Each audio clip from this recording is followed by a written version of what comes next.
Hey, good morning, everybody. Thanks for being here at Devoted City today. If you're at our Cary campus, welcome. Thank you for joining us for the second part of this series, Missing Piece. If you're joining us online, you are invited to come and experience Devoted City the best way you can, and that's right here in the room with us, right, everybody? So you have an open invitation to come and visit. So we're starting this brand new series. We started it last week, and we're continuing in it. It's called Missing Piece. Now, if you're new to our church, typically when we teach, we go through books of the Bible, but sometimes we'll not do that, and we'll pick a topic that we think is something that people are dealing with or maybe thinking about. And that's what we've done for the weeks leading up to Christmas and New Year, because I think all of us can relate to needing some peace in our lives. Anybody else besides me? You know, here's how peace works. We start thinking about it. Before you know it, you wouldn't call it peace, but you're maybe in elementary school and you're thinking, if I just could get out of elementary school, life would be better, right? If you could become a middle schooler, wouldn't that be great? So you think, well, the next part of life, I have to be in middle school so I can have more freedom, more peace, and I can be up there with the cool kids. Well, then you get in middle school, what happens? You didn't think about something, you didn't think about high schoolers. So now you're thinking, if I could just get out of middle school and get into high school, because in high school I'll have more freedom, I'll get to drive a car, and life is gonna be amazing. And you just wait till that comes, and you just think life's gonna be great when I get there.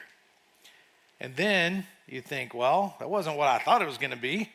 My parents still trying to tell me what to do. College, that's where it needs to happen. Like, I'm gonna go to college, and then I'll have freedom. And then you meet these professors that are sometimes demanding and difficult to please. And so then you start to think about, well, college wasn't what I thought it was, so I'm gonna get out and get a job. That's what I'm gonna do. Then you have to deal with a boss. And then you think, well, I'm gonna get married, and then you deal with another boss. And then after marriage comes kids, and then you're in career mode, you're buying a house, you're working, and you think, it's not long until you start to think, if I could just retire, then I could have some peace. And you know what comes after retirement, right? For all of us, I'll keep it up today and keep it positive, but we all tend to go through life thinking this next phase, this next thing is gonna get me peace. And if you're waiting for the next thing in life, the next season of life to bring you peace, you're probably never gonna find it. You know, in our world today, we're more divided than we ever have been before.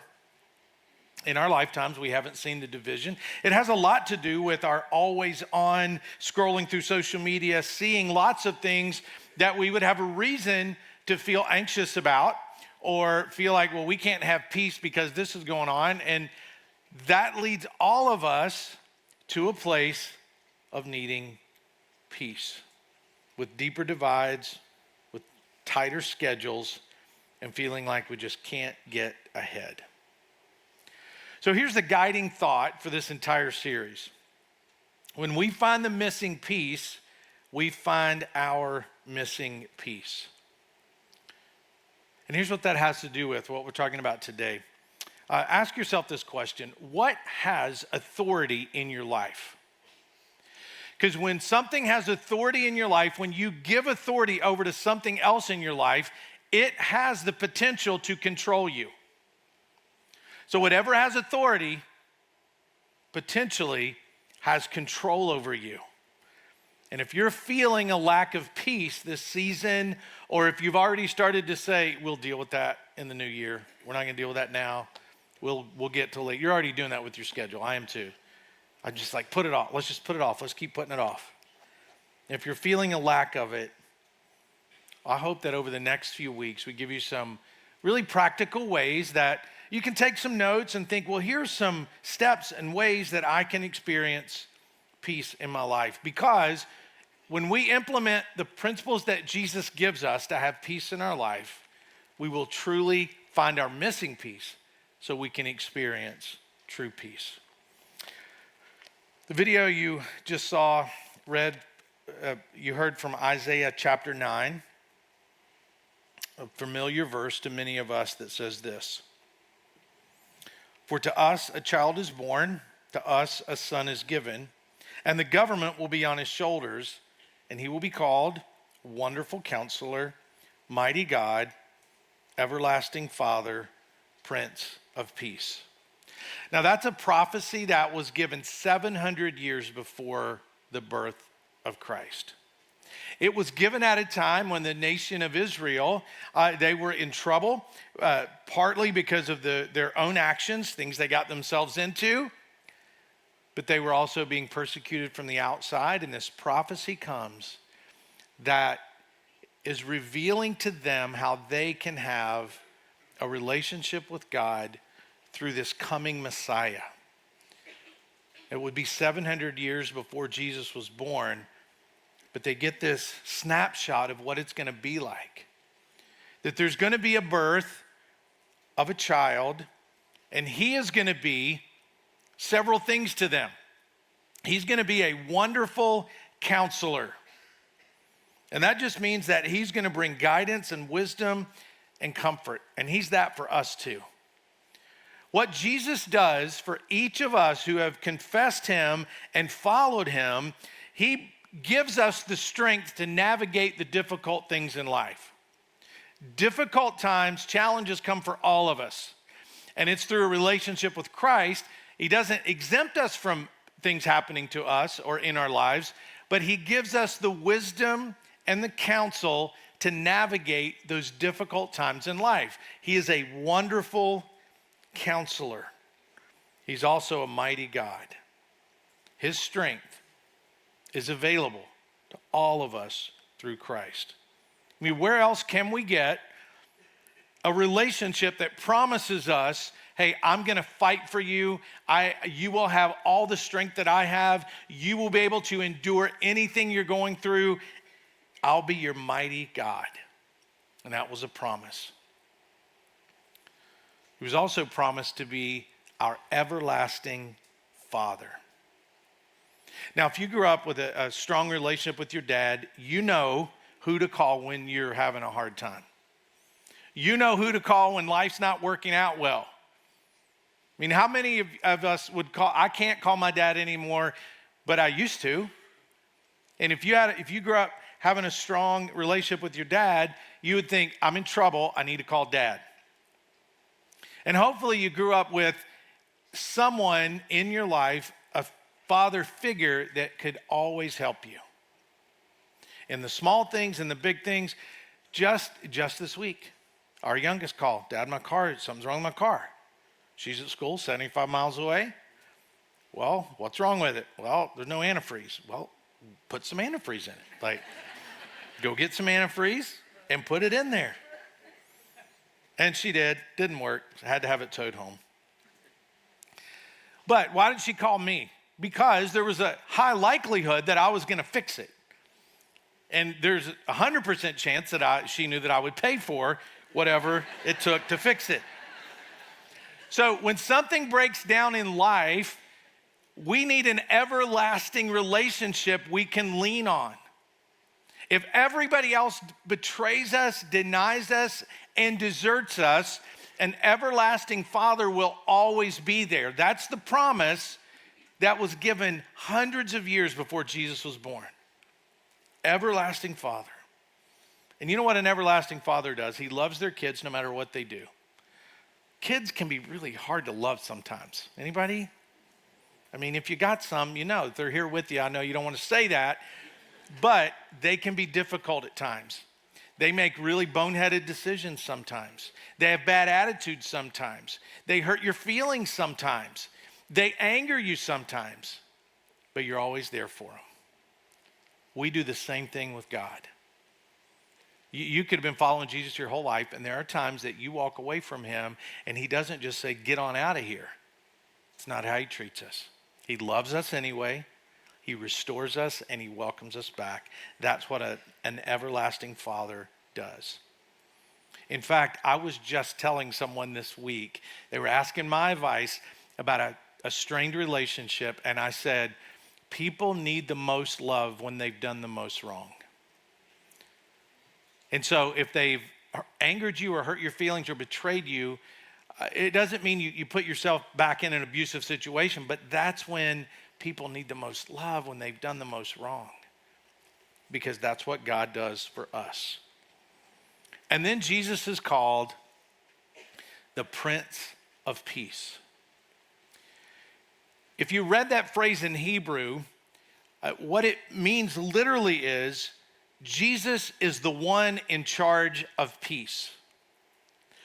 So if I'm going to have peace in my life, then I need to get with the one who is in charge of it, who's over it, who controls it, and that's Jesus. And that's a different kind of peace. Does it mean that bad things still happen? Yes. Does it mean that life still gets chaotic? It does. But Jesus is still the Prince of Peace. Now, if you were going to give Jesus a grade on how he was doing, how's he doing? Pass, fail. What would you say? Well, if you count peace as everybody getting along, you would think, oh, he's not doing very well. If you're a skeptic, you might say, I got you. Jesus said he's over peace, and the world is anything but peaceful right now. People are not getting along at a greater rate than ever before. So how's Jesus over peace? Well, just like when Jesus was on earth, the peace he brings is misunderstood. When Jesus was on earth, those closest to him thought he was going to be setting up an earthly kingdom so they could be in charge and they could persecute some people for a while. That's what they thought was gonna happen. And the same thing with peace. They thought, well, if Jesus says he's Prince of Peace, then there should be peace everywhere. Here's how you can experience peace. There's a lot in life we can't control. I think we all know that. There's wars we can't control. There's attitudes we can't control. There's evil we can't control. There's politics that we can't control. If the Prince of Peace is really the Prince of Peace, then why is there so much division and war in the world? Well, him being the Prince of Peace, that did not mean I'm going to come and the world is now going to be perfect. That's for later, after this life. The peace that Jesus brings is the peace between us and God. The peace between mankind and God. That's the kind of peace he promised to bring. He's going to make peace between people and their God, because there wasn't any, and there can't be any peace between you and God without the peace of Jesus in your life. So if he controls peace, if he has authority over it, then a good question to ask ourselves is this: am I under the authority of Jesus? Do I live under his authority? Because there's peace. So when you answer that question, maybe you go, well, yeah, of course. But here's what the peace of Jesus allows. The peace of Jesus allows, and this is a good thing if you want to take notes. The peace of Jesus allows peace in spite of. In other words, peace in spite of everything that's going on around me. Peace in spite of anything anybody's done to me, anybody's said about me. Peace in spite of any way the world is going that's hurtful and harmful and confusing, I can still have peace. Do you know that most of the history of Christianity, the last 2,000 years, Christians have lived in oppressive cultures. They have lived under real persecution, like life or death persecution. They have lived in poverty, and yet they still walked with peace because they lived under the one who's in authority, over authority with peace. Now, it's hard to have peace in spite of, especially in our world, because we're always on. We have 24/7 news in front of us, and we're expected to have an opinion about everything. Have you ever felt pressured, like, I gotta have an opinion. I gotta have an opinion. I gotta post about that. Why aren't you posting about that? Why aren't you saying something about that? And so everybody's expected to have an opinion, and it creates a lot of turmoil and a lot of division, but you can have peace in spite of everybody feeling like they have to share their opinion. You can have peace in spite of the world trying to keep us divided. Just give yourself this permission. Say this to yourself. I don't have to respond to everything. Let's say that out loud. I don't have to respond to everything. I can't even keep up with all the holidays people make up all of a sudden. Like if I don't post a picture about my dog on dog day, then I'm like a terrible pet owner. Or if I forget one of the kid days, the 365 days, it feels like we celebrate that. If I don't post about that, then I'm bad. I just gave up. It's like, I can't keep up with all these made up holidays. There's a bunch. I think people are sitting somewhere going, let's make one up and see how it goes. Let's see what people post. Let's see what happens. You don't have to do that. You can have peace in spite of the chaos in the world. You can have peace in spite of your chaotic schedule. Now, most of our schedules we control. There may be times in life we can't control all of it, but much of what stresses people out in their schedule are things they overcommitted to. Now, there are things that we don't have a choice. Like if both mom and dad work and you got to work, both parents work and you have to go there to make ends meet, then you're going to lose some of your freedom. But most of the things that are in our lives in regard to our schedule, we control them. And sometimes to make peace, you have to go to war. The best war you could have this week is to sit down at the table with your family and say, here's our schedule, we're going to war with it. We got to figure out how to get some peace in the schedule. What are we committed to that we can uncommit to? You can't do that with 100% of the stuff you're committed to, but you can do it with some of it. Like if you volunteer here on Sunday, keep that going. But there's things that you could get rid of that you don't have to. There was a family that they came to me to just vent about our schedule's so bad, Donnie, we don't know what to do. We need help. And I was like, well, what are you doing? And when they listed everything they were doing, I was like, well, half that stuff's optional. You don't have to do all that stuff. But our kids love it. It's still optional. You don't have to do that and stress everybody else out. Maybe the best war you could have this week is a war with your bank account. Wouldn't that be great to have some financial peace in your life? In spite of what's going on around you, you can have peace. You can also have peace with people. So peace in spite of what's going on around you, and you can have peace with people. Now, people are difficult, right? Anybody figured that out yet? They're they can be rude and mean and nasty and hurtful, but God calls us to have peace with people. In Romans chapter 12, the Apostle Paul said these words,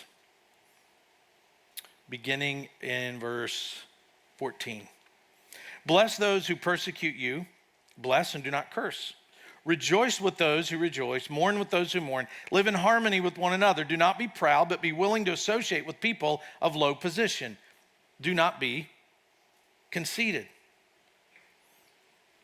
If it is possible, as far as it depends on you, live at peace with everyone. How do you do that when people are so offensive?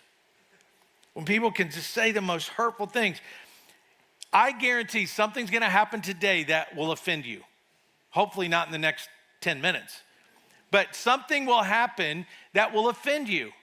If you read enough, if you scroll enough, if you watch enough, if you're around people enough, something's going to happen that will offend you.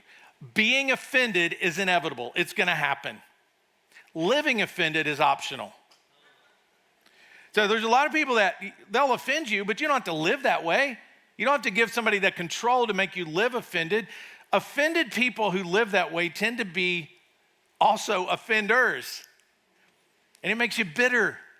It makes you look at the world differently. It makes you difficult to get along with. So be offended, feel it, and move on. That's the way to not live offended. You don't have to live that way. You can have peace with people. Now, people are stupid. People are mean. People are evil, and they can be hurtful. But you don't have to live offended by them. Think about the person you like the least right now. Maybe you know them, maybe you don't. The person whose face or voice just makes you want to do that. Think about that person, whoever that is. You can have peace with them. They're not your enemy. The biggest trap we can fall into is to think that people are the enemy. People aren't the enemy. They might be being used by the enemy, but they're not the enemy. Now, I know it's easy to say, well, yeah, of course, the people I don't like, they're used by the enemy, right? Listen to Ephesians chapter 6, verse 12. For our struggle is not against flesh and blood, but against rulers, against authorities, against the powers of this dark world, and against spiritual forces in the heavenly realms. Think of the person you can't stand. They're not your enemy. There's something behind them. Spiritual warfare is real. It really happens. There's really an unseen realm that none of us have been there, but it's this unseen realm where there's spiritual warfare going on, and the prize is the hearts of people. Now, the evil one, Satan, can use people either knowingly or unknowingly, but our war, our battle is with him, not with people.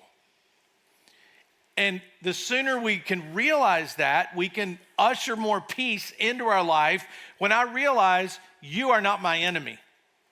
Because you believe differently, live differently, vote differently, that doesn't make you my enemy.